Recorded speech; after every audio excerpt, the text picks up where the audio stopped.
Predator Badlands is the new movie out, and it's directed by Dan Trachtenberg. And I'm just going to be talking about a couple of things that I enjoyed and disliked about the movie. To start though, I think this is a really good movie. I enjoyed this movie a lot more than I enjoyed Prey.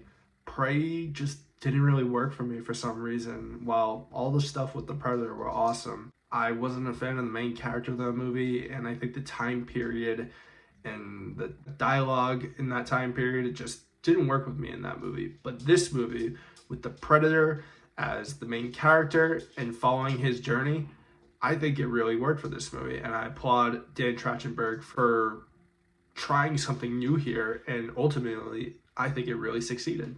This movie rips from the start as well. It's fast-paced, it's engrossing, and at the same time, it actually has some warmth and some emotion to it that actually did catch me off guard. I wasn't expecting it, and it's a big integral part of the story and to our main character as well. And I really enjoyed how they did that.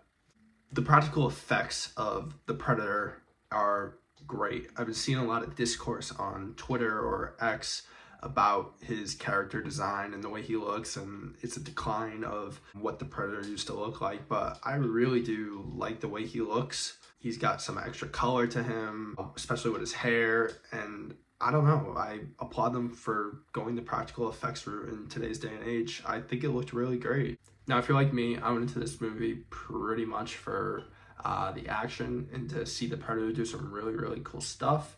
And it does deliver on that front. It's big, it's loud, and there's some really great choreography in this movie with the action scenes as well. Now, I just want to touch on a couple of things that I didn't enjoy about this movie, and one of them being the villain.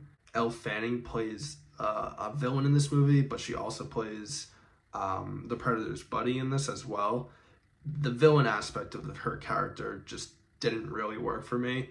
She wasn't given a lot to work with, and it was really just super unforgettable. And I know you go into this movie not for the villain or anything like that, but that character I thought really bogged down the movie just a little bit.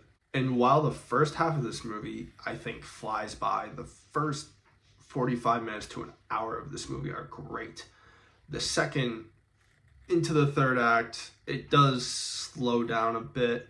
But I do think it ramps up once we get to the third act. So the second act of this movie, middle point of this movie, I felt the runtime just a little bit. There's also a plot point that kind of gets changed throughout this movie, but the plot point gets set up very early on in this movie, and it's our main drive for the main character, Deck.